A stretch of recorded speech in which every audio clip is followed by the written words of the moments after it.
जय हिंद। आइए आज हम लोग क्लास 10th इतिहास के चैप्टर 1 के यूरोप में राष्ट्रवाद के पार्ट 3 को हम लोग देखेंगे। तो इसके पिछले वीडियो में हम लोग देख चुके थे पार्ट 2 को, तो इस वीडियो में हम लोग देख लेंगे पार्ट 3 को। किसको? पार्ट 3 को। इस वीडियो में हम लोग पार्ट 3 को देखेंगे, ठीक ना। तो आइए वीडियो को स्टार्ट करते हैं। तो इसके पिछले वीडियो में हम लोग कहाँ तक पढ़े थे? तो इसके पिछले वीडियो में मेजिनी के बारे में पढ़ चुके थे। मेजिनी के बारे में पढ़ चुके थे। गेरिबाल्डी के बारे में पढ़ना था। किसके बारे में? गेरिबाल्डी के बारे में। मेजिनी के बारे में हम लोग पढ़ चुके थे। देखिए, मेजिनी के बारे में पढ़ चुके थे ना। हाँ, देखिए, हाँ सॉरी, काउंट काबूर के बारे में पढ़ चुके थे। किसके बारे में? काउंट काबूर के बारे में पढ़ चुके थे। हमें पढ़ना किसके बारे में था? तो पढ़ना था हमको गेरिबाल्डी के बारे में। किसके बारे में? गेरिबाल्डी के बारे में। आइए हम लोग आज गेरिबाल्डी के बारे में पढ़ते हैं। देखिए, गेरिबाल्डी इस बीच महान क्रांतिकारी गेरिबाल्डी सशस्त्र क्रांति के द्वारा दक्षिण इटली के रियासत के एकीकरण तथा गणतंत्र की स्थापना करने का प्रयास कर रहा था। देखिए, गेरिबाल्डी क्या कर रहा था? तो गेरिबाल्डी जो है इसी बीच महान क्रांतिकारी गेरिबाल्डी था। यह सशस्त्र क्रांति के द्वारा दक्षिण इटली के रियासत के एकीकरण तथा गणतंत्र की स्थापना करने का प्रयास कर रहा था। यह दक्षिण इटली का गणतंत्र का स्थापित करने का कोशिश कर रहा था और रियासत का एकीकरण करने का कोशिश कर रहा था। गेरिबाल्डी पेशे से नाविक था। हाँ, याद रखिएगा, ऑब्जेक्टिव क्वेश्चन बार बार पूछा जाता है। गेरिबाल्डी पेशे से क्या था? गेरिबाल्डी पेशे से क्या था? तो गेरिबाल्डी पेशे से नाविक था, ठीक ना, नाविक था। और मेजिनी के विचारों का समर्थक था। और मेजिनी के विचारों का समर्थक था। तो गेरिबाल्डी किसके विचारों का समर्थक था? तो मेजिनी के विचारों का समर्थक था, ठीक ना। परंतु बाद में काबूल के प्रभाव में आकर संवैधानिक राजतंत्र का पक्षधर बन गया। लेकिन वो बाद में काबूल के प्रभाव में आकर, वह काबूल के दबाव में आकर संवैधानिक राजतंत्र का पक्षधर हो गया। उसका राजतंत्र का पक्ष बन गया। गेरिबाल्डी ने अपने कर्मचारियों और स्वयंसेवकों की सशस्त्र सेना बनाई। गेरिबाल्डी ने क्या किया? गेरिबाल्डी ने अपने कर्मचारियों को और स्वयंसेवक को, उसका जो सेवक था, उसके जो यहाँ काम करते थे कर्मचारी जो थे, उनको ही सेना बना दिया, उनको सशस्त्र सेना बनाए। उसने अपने सैनिकों को लेकर इटली के प्रांत सिसिली तथा नेपल्स पर आक्रमण किए। उन्होंने क्या किया? उन्होंने अपने वो जो सशस्त्र सेना बनाए थे कर्मचारी को और सेवकों को, उसी सेना को लेकर गेरिबाल्डी ने इटली के प्रांत सिसिली तथा नेपल्स पर आक्रमण कर दिया। सिसिली तथा नेपल्स पर आक्रमण किए। इन रियासतों की अधिकांश जनता बुर्बो वंश के निरंकुश शासन से तंग होकर गेरिबाल्डी की समर्थक बन गई। उन्होंने क्या किए थे? देखिए, वहाँ के जो अधिकतर जनता थे, वो रियासत के वहाँ के अधिकतर जनता बुर्बो वंश के निरंकुश शासन के तंग से, बुर्बो वंश का निरंकुश शासन के तंग होकर उन्होंने गेरिबाल्डी के समर्थक बन गए। किसका समर्थक? गेरिबाल्डी का समर्थक बन गया। गेरिबाल्डी ने यहाँ गणतंत्र की स्थापना की तथा विक्टर इमैनुएल के प्रतिनिधि के रूप में वहाँ सत्ता संभाली। देखिए, गेरिबाल्डी ने यह गणतंत्र की स्थापना की तथा विक्टर इमैनुएल के प्रतिनिधि के रूप में वहाँ उन्होंने सत्ता संभाली। वस्तुतः काबूल ने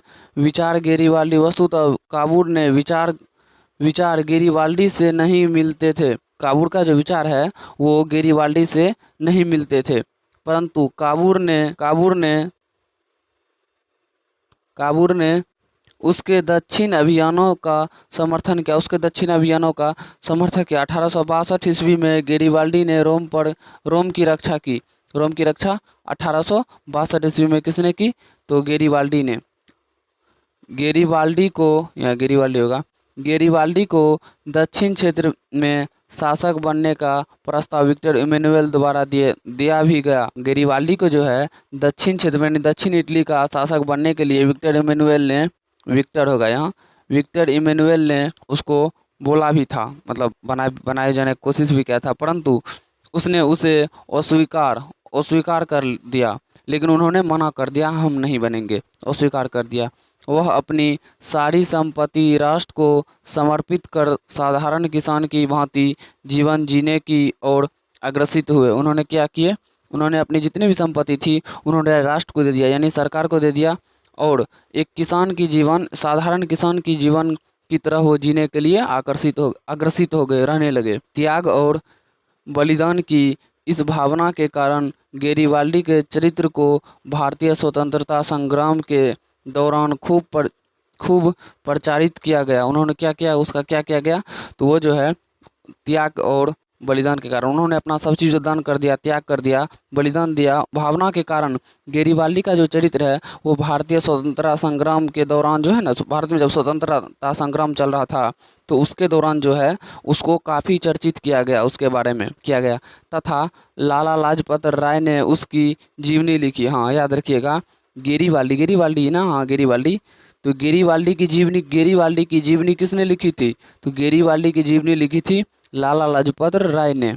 लाला लाजपत राय ने गेरिबाल्डी की जीवनी लिखी। 1862 ईस्वी में दुर्भाग्यवश काबूर की मृत्यु हो गई। 1862 ईस्वी में काबूर की मृत्यु कब हुई थी, 1862 ईस्वी में। 1862 ईस्वी में काबूर की मृत्यु हो गई, और इस तरह वह भी पूरे इटली का एकीकरण नहीं देख पाया।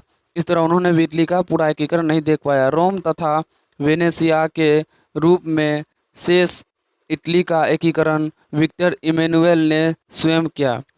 रोम तथा वेनेसिया के रूप में जो है शेष इटली यानी कि रोम और वेनेसिया, बाकी सभी इटली का एकीकरण विक्टर इमैनुअल ने स्वयं किया। 1870-71 में फ्रांस और पर्सा के बीच युद्ध छिड़ गया, जिस कारण फ्रांस के लिए पोप को संरक्षण प्रदान करना संभव नहीं था।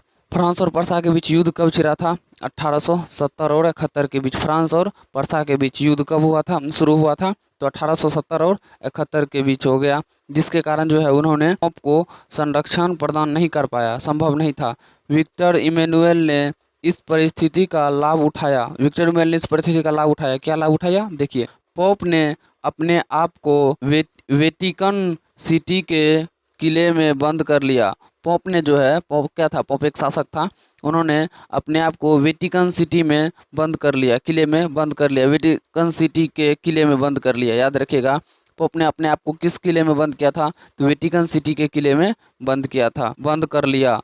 इमैनुअल ने पोप के राजमहल को छोड़कर बाकी रोम को इटली में मिला लिया। विक्टर इमैनुअल ने क्या किया, इन्होंने ईमेल दिया है, कोई बात नहीं, इमैनुअल दिया है, विक्टर इमैनुअल होता है, कोई दिक्कत नहीं, शॉर्ट नाम लिखा है। इमैनुअल ने क्या किया, उन्होंने पोप के राजमहल को छोड़कर, पोप का घर को छोड़ के बाकी बात सबको इटली में मिला लिया और उसे अपनी राजधानी बनाई और उन्होंने क्या किया, उन्होंने उसे जो है अपनी राजधानी बना ली। इस नई स्थिति को पोप ने तत्काल स्वीकार नहीं किया। तत्काल उन्होंने स्वीकार नहीं किया। किन्ने पोप ने स्वीकार नहीं किया। इस समस्या का अंततः मुसोलिनी द्वारा निदान हुआ, जब उसने पोप के साथ समझौता कर वेटिकन सिटी स्थिति को स्वीकार कर लिया। देखिए, तत्काल तो स्वीकार नहीं किया था, लेकिन इस समस्या का अंततः मुसोलिनी द्वारा निदान, किसके द्वारा निदान किया गया था, तो मुसोलिनी के द्वारा निदान किया गया था। तो उसने पोप के साथ समझौता किया, पोप जो शासक था उसके साथ समझौता क्या समझौता किया, जो वेटिकन सिटी जो है इनकी स्थिति को स्वीकार कर लिया, उनको स्वीकार कर लिया। इस प्रकार 1871 ईस्वी तक इटली का एकीकरण में जर्मनी थी। सिटी में जीनी काबूर गेरिबाल्डी, जिसे राष्ट्रवाद नेता एवं विक्टर इमैनुअल जैसे शासक के योगदान के कारण पूर्ण हुआ। किसके कारण पूर्ण हुआ, तो किस के कारण, याद रखिएगा, ये ऑब्जेक्टिव बनता है। काबूर के मेजिनी होगा यहाँ मेजिनी होगा, एकीकरण मेजिनी क्या होगा, यहाँ मेजिनी होगा, ठीक ना, यहाँ इसको सही कर लीजिएगा, सही हम करेंगे, आप लोग नहीं, यहाँ मेजिनी होगा, ठीक ना। मेजिनी काबूर गेरिबाल्डी जैसे राष्ट्रवाद नेता एवं विक्टर इमैनुअल जैसे शासक के योगदान के कारण इन सभी घटना का पार्श्व में राष्ट्रवादी चेतना सर्वोपरि थी। देखिए, यहाँ ऑब्जेक्टिव क्या बनता है, यहाँ ऑब्जेक्टिव बनता है, आपको दे देगा ऑप्शन में, क्वेश्चन दे देगा आपको, इटली के एकीकरण में किसका योगदान नहीं था, दे देगा काउंट काबूर का, या फिर गेरिबाल्डी का, या मेजिनी का, और दे देगा बिस्मार्क का, तो किसका नहीं था? बिस्मार्क का नहीं था, याद रखिएगा। यही क्वेश्चन होता है, बिस्मार्क किसका नहीं था? तो बिस्मार्क का नहीं था, याद रखिएगा, बिस्मार्क का नहीं था, इसमें कोई योगदान नहीं था इटली के एकीकरण में। जर्मनी का एकीकरण क्या देखेंगे हम लोग? जर्मनी का एकीकरण। इटली का एकीकरण तो पढ़ लिए, सॉरी अभी इमेजिनी के बारे में पढ़ रहे थे हम लोग, अब पढ़ेंगे हम लोग जर्मनी का एकीकरण। क्या? तो जर्मनी का एकीकरण। तो आइए जर्मनी के एकीकरण को पढ़ लेते हैं। इटली के एकीकरण के दौरान ही जर्मनी क्षेत्र में भी समान प्रक्रिया चल रही थी। इटली में जो एकीकरण चल रहा था उसी के दौरान यहाँ भी जर्मनी में भी समान प्रक्रिया चल रही थी। अतः दोनों देशों का एकीकरण लगभग साथ साथ ही संपन्न हुआ। दोनों देशों का एकीकरण जो है लगभग एक ही साथ संपन्न हुआ। संपन्न का मतलब समाप्त हुआ, अंत हुआ, एक ही साथ समाप्त हुआ लगभग। जर्मनी मध्यकाल लगभग 800 ईस्वी में, लगभग 800 ईस्वी में सरमला के नेतृत्व में संगठित होकर लंबे समय तक सुदृढ़ अवस्था में रहा। किसने? तो याद रखिए जर्मनी मध्यकाल। जर्मनी जो है मध्यकाल में सरमला, किसमें? सरलमा है, सरमला ने सरलमा के नेतृत्व में संगठित होकर लंबे समय तक सुदृढ़ अवस्था में रहा। परंतु आधुनिक युग के आते आते जर्मनी पूरी तरह से विखंडित राज्य था। कब तक? याद रखिएगा, आधुनिक समय आते आते पूरी तरह से विखंडित हो गया, विखंडित राज्य था, जिसमें लगभग 300 छोटे बड़े राज्य थे। हाँ याद रखिएगा, जर्मनी में टोटल कितने राज्य थे? कुल कितने राज्य थे? तो 300 छोटे बड़े राज्य थे। छोटे बड़े नहीं, 300 राज्य थे, सीधा सीधी 300 राज्य थे, ठीक ना, राज्य थे। उनमें राजनीतिक, सामाजिक तथा धार्मिक विषमताएं भी मौजूद थी। उनमें जो है क्या क्या थी? उनमें क्या सब थे? तो उनमें थे राजनीतिक, सामाजिक तथा धार्मिक विषमता भी उसमें मौजूद था, शामिल था। उत्तर जर्मनी राज्य में जहां प्रोटेस्ट मतावलंबियों की संख्या ज़्यादा थी, जहां मतावलंबियों की संख्या ज़्यादा थी, वहां पर्सा सबसे शक्तिशाली राज था। वहां जो है पर्सा सबसे शक्तिशाली राज था एवं अपना प्रभाव बनाए हुआ था, अपना जो प्रभाव बनाया हुआ था, अपना दबाव बनाया हुआ था।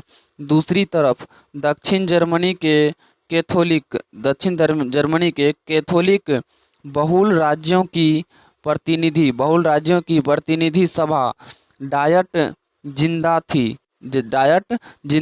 जहां सभी मिलते थे, परंतु उनमें जर्मनी राष्ट्रवाद की भावना का अभाव था। परंतु उसमें किसका अभाव था? तो जर्मनी राष्ट्र भावना का अभाव था, राष्ट्रवाद का अभाव था, देश के प्रति प्रेम का अभाव था, कमी था, जिसके कारण एकीकरण का मुद्दा उसके समक्ष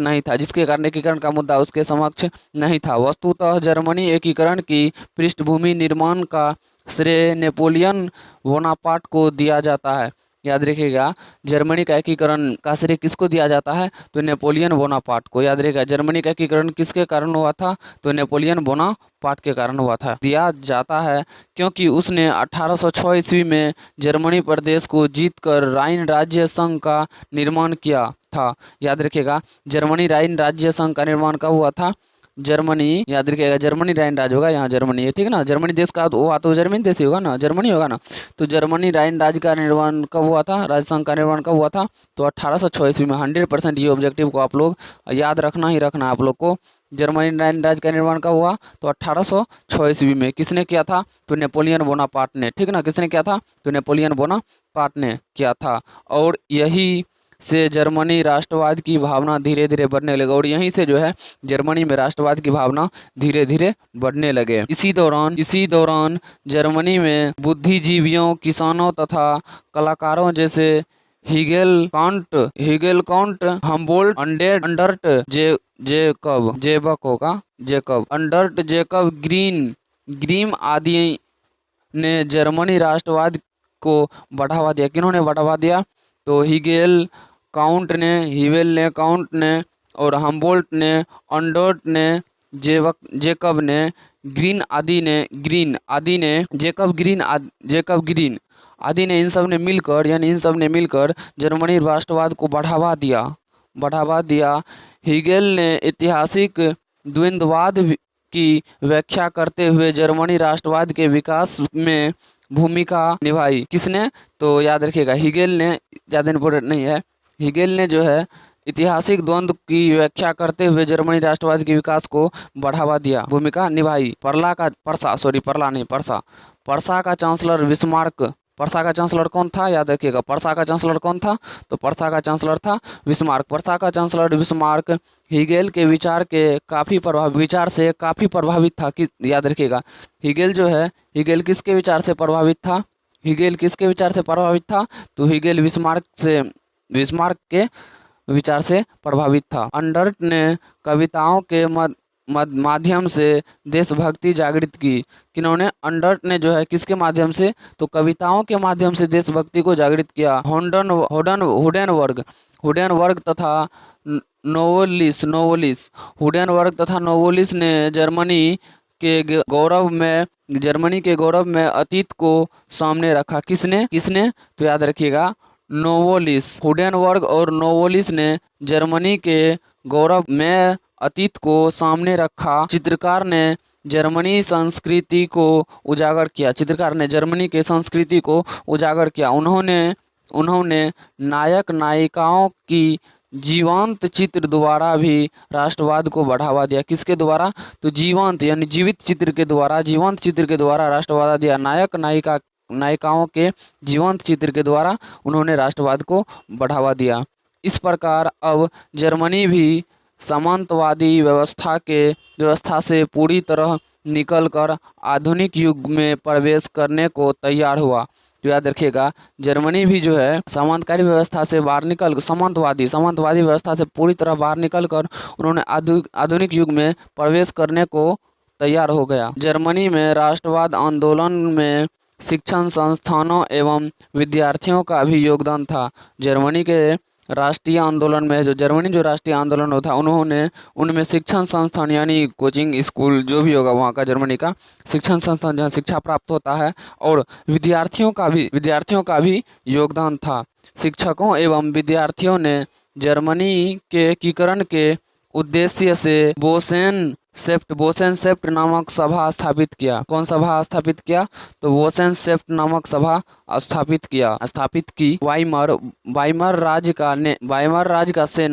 वाइमर राज्य का सेना विश्वविद्यालय राष्ट्रीय आंदोलन का केंद्र था। कौन सा केंद्र था, याद रखिएगा, वाइमर राज्य का जो सेना विश्वविद्यालय वह राष्ट्रीय आंदोलन का मेन केंद्र था। यद्यपि मेटरनिख ने इस आंदोलन को कुचलने के लिए दमनकारी कानून कार्लसवाद के आदेश को जारी किया। उन्होंने क्या किया, किसने, तो मेटरनिख ने इस आंदोलन को कुचलने के लिए दमनकारी कानून यानी कि कार्लसवाद के आदेश को जारी किया। परंतु फिर भी जर्मनी में राष्ट्रीयता की प्रबल धारा प्रवाहित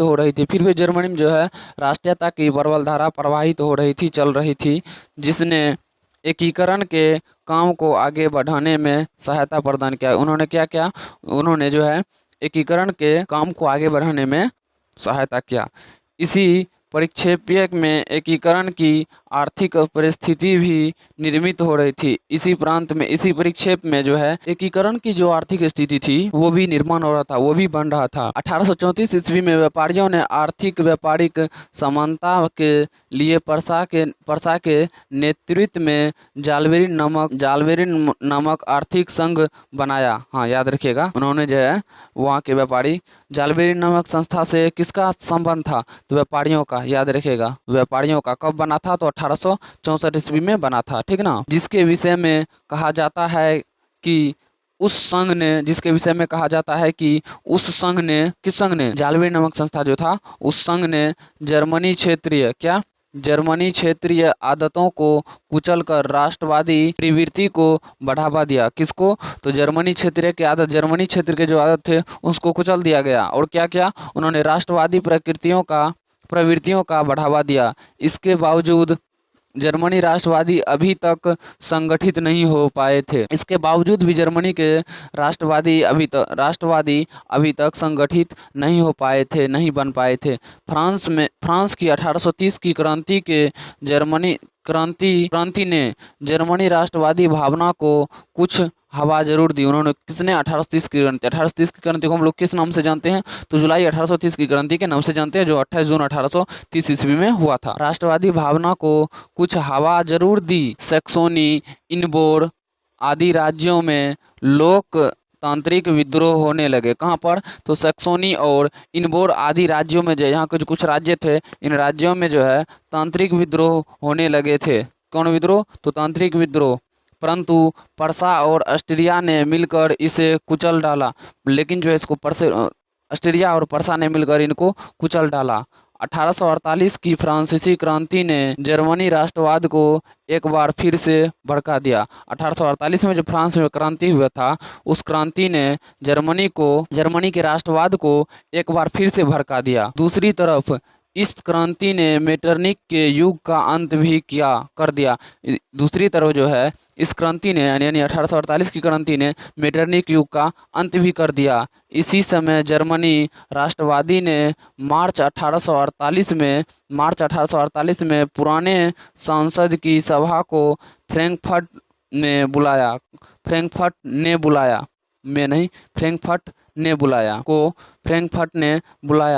बुलाया जहां यह निर्णय लिया गया कि फ्रैंकफर्ट ने बुलाया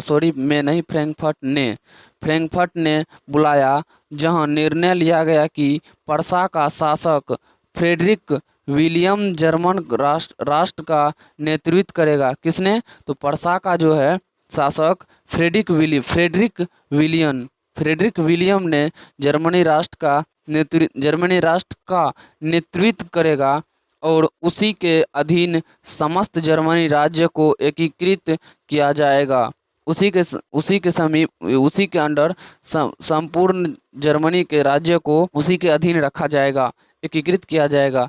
साथ ही लोकतांत्रिक वैधानिक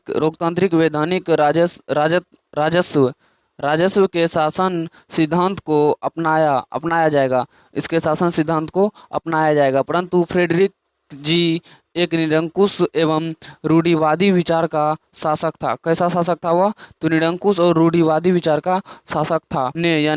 उन्होंने उस व्यवस्था को मानने से इनकार कर दिया क्योंकि वह स्पष्ट रूप से ऑस्ट्रियाई संघर्ष से बचना चाहता था। उन्होंने स्पष्ट रूप से वहाँ की ऑस्ट्रिया के जो संघर्ष थे उससे वो बचना चाहता था। जर्मनी के कुछ अन्य दक्षिण राज्य भी एकीकरण के इस प्रस्ताव में विरोध में थे। कौन? तो जर्मनी के कुछ अन्य दक्षिणी राज्य भी जो है, जर्मनी के दक्षिण में जो कुछ राज्य थे, उन्होंने भी इसका विरोध किया, उसके विरोध में थे। गतिरोध से एकीकरण का मार्ग विरोध से एकीकरण का मार्ग अवरुद्ध हो गया। विरोध से जो है एकीकरण का मार्ग जो है अवरुद्ध हो गया, वो नहीं चल पाया, खराब हो गया, नष्ट हो गया। साथ ही जर्मनी राज्य में विद्रोह की स्थिति पैदा हो गई। साथ ही जो है वहाँ की कहाँ पे? जर्मनी में जो है विद्रोह की स्थिति पैदा हो गई, जिसे ऑस्ट्रिया और पर्सा ने मिलकर उसको दबा दिया। पर्सा अब तक समझ चुका था कि जर्मनी का एकीकरण उसी के नेतृत्व में हो सकता है। इसीलिए उसने अपनी सैन्य शक्ति बढ़ानी शुरू कर दी। इसीलिए उन्होंने अपना सेना को बढ़ाना शुरू कर दिया। इसी बीच फ्रेडरिक का देहांत हो गया। फ्रेडरिक मर गया और उसका भाई विलियम पर्सा का शासक बना।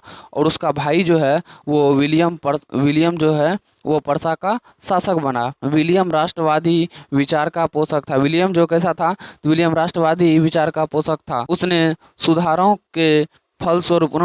के फलस्वरूप जर्मनी में औद्योगिक क्रांति की हवा तेज हो गई। उन्होंने सुधारों के फलस्वरूप जर्मनी में औद्योगिक क्रांति की हवा तेजी हो गई। साथ ही आधारभूत संरचना में भी काफ़ी सुधार हुए। उसी के साथ में आधारभूत संरचना में भी काफ़ी सुधार हुआ, जिससे जर्मनी राष्ट्रों को एकता के सूत्र में बांधने के प्रयास तेज हुए।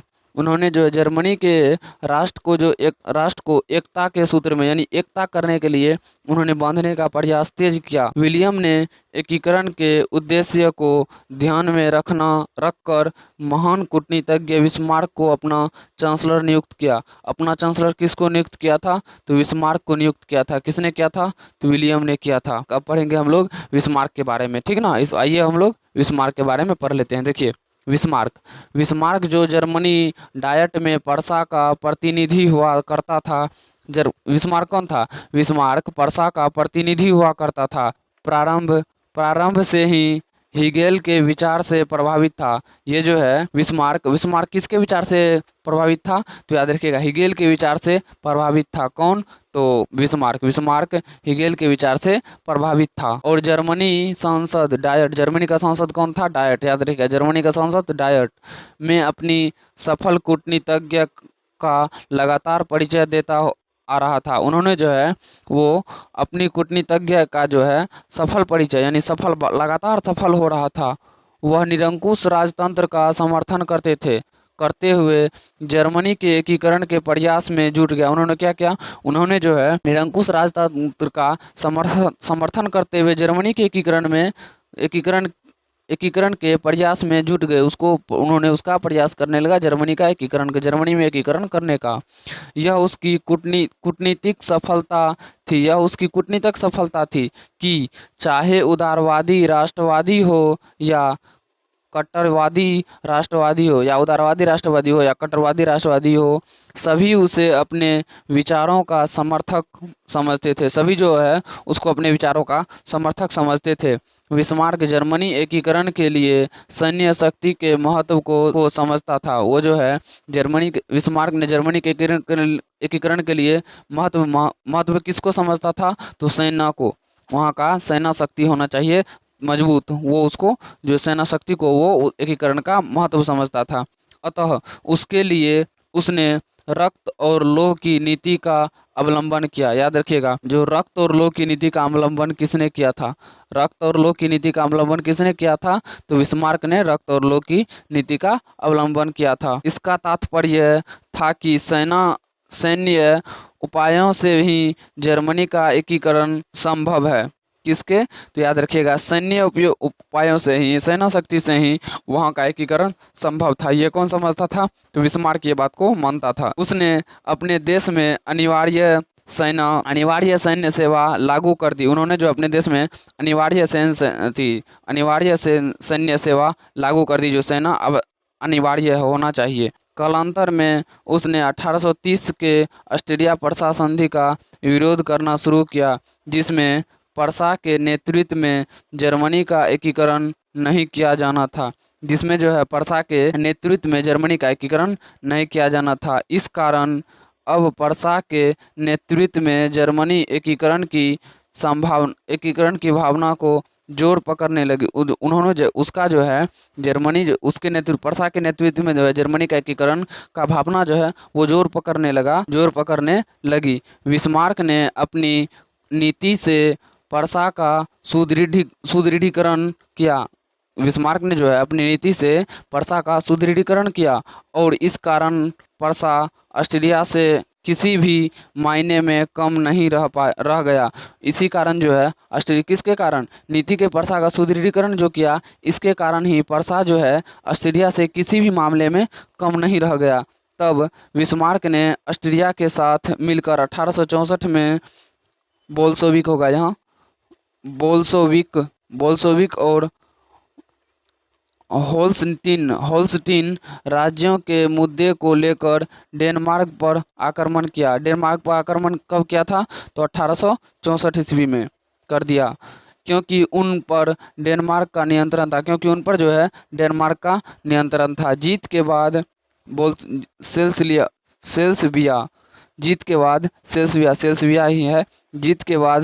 प्रशा के अधीन हो गया। जीत के बाद जो है सेल्सिया किसके अधीन हो गया? तो प्रशा के अधीन हो गया था। सेल्सिया याद रखिएगा हो गया। और होल्स्टीन ऑस्ट्रिया को प्राप्त हुआ। और होल्स्टीन जो था वो किसको प्राप्त हुआ? वो ऑस्ट्रिया को प्राप्त हुआ।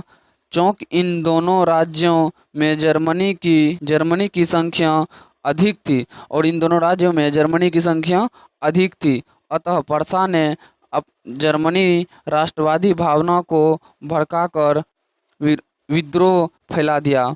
लेकिन जो है जर्मनी राष्ट्रवादी को भावना पर्सा ने क्या किया, जर्मनी राष्ट्रवादी भावना को भड़का दिया और उसको उसमें जो है विद्रोह फैला दिया जर्मनी में, जिसे कुचलने के लिए ऑस्ट्रिया की सेना को पर्सा के क्षेत्र को पार करते हुए जाना था। जिसको दबाने के लिए, किसको दबाने के लिए, विद्रोह जो फैला दिया था उसको दबाने के लिए ऑस्ट्रिया की सेना को पर्सा के क्षेत्र को पार करके तब जाना था और पर्सा ने ऑस्ट्रिया को ऐसा करने से रोक दिया और पर्सा ने ऑस्ट्रिया को ऐसा करने से मना कर दिया, हम नहीं जाने देंगे।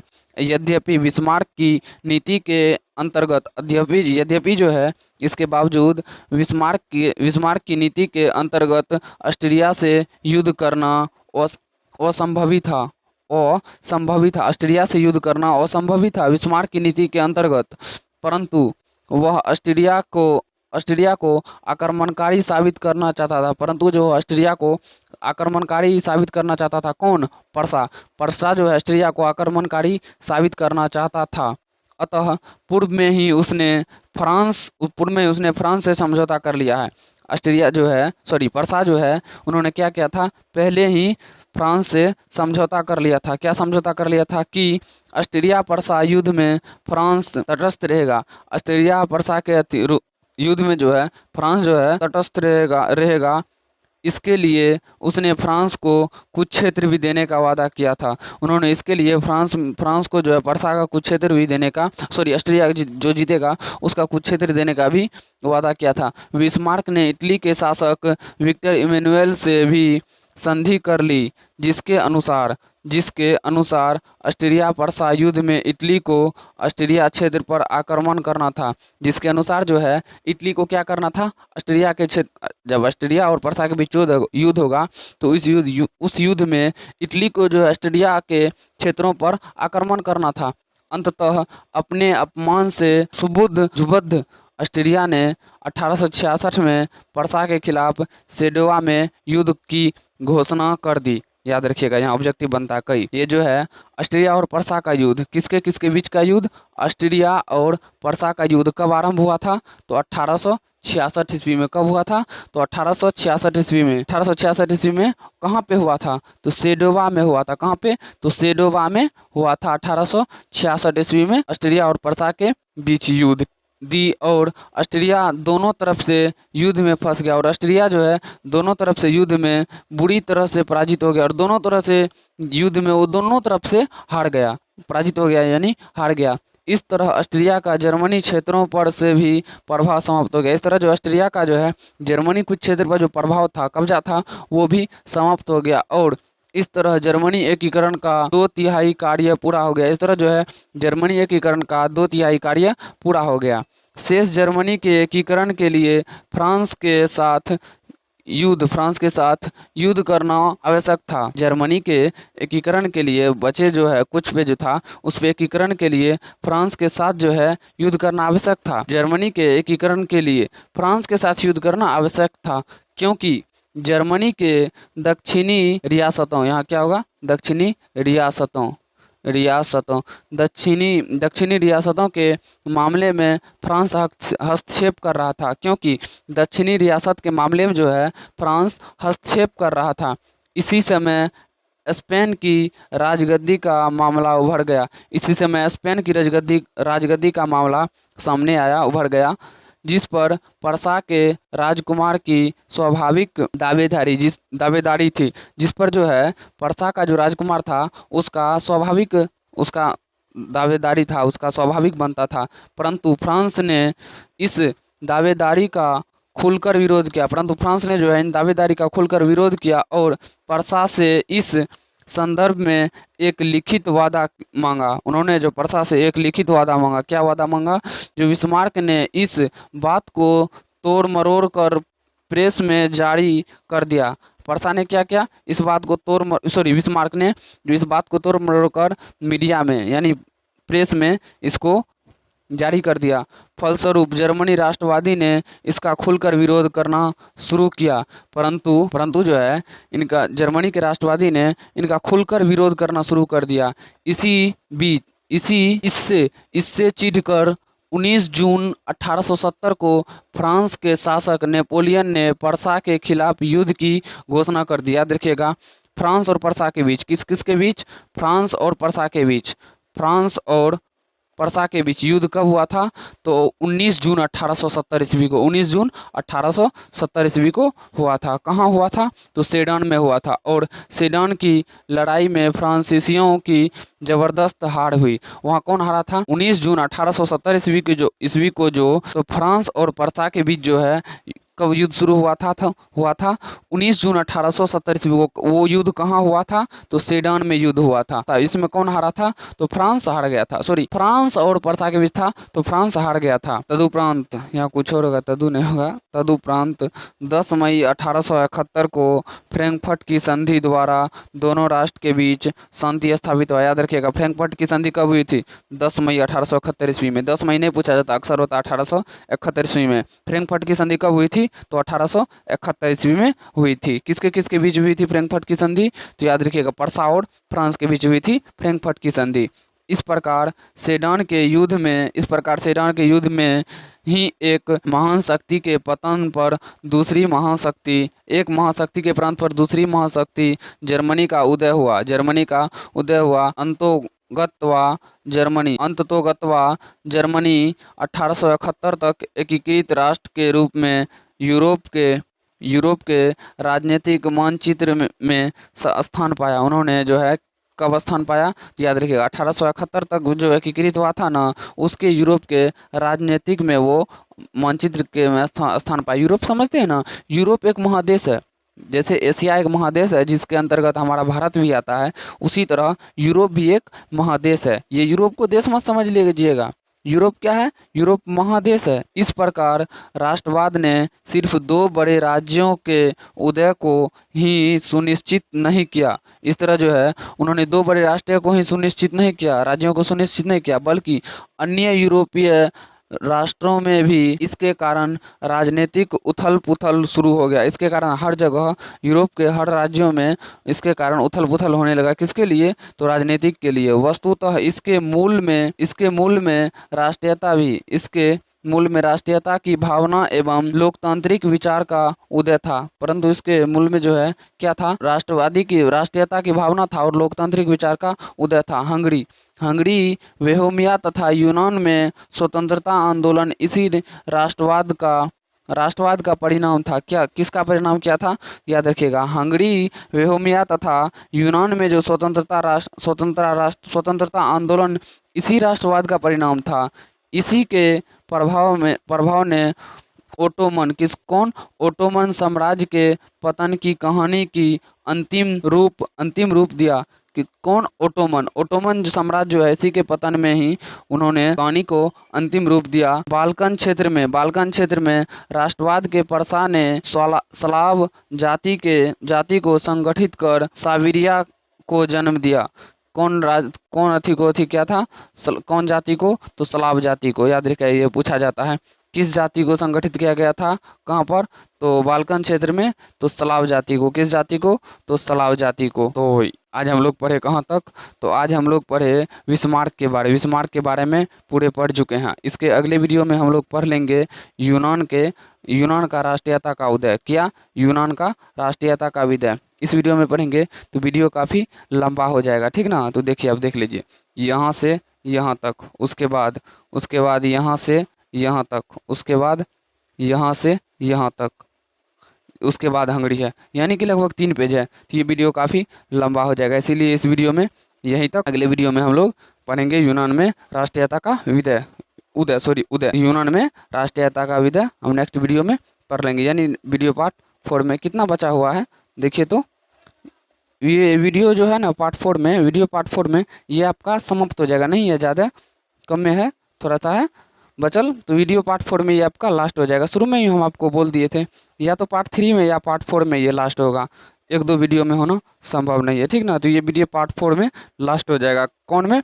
तो पार्ट 4 में। याद रखिएगा, पार्ट 4। पार्ट 4 आपका लास्ट होगा। क्या होगा?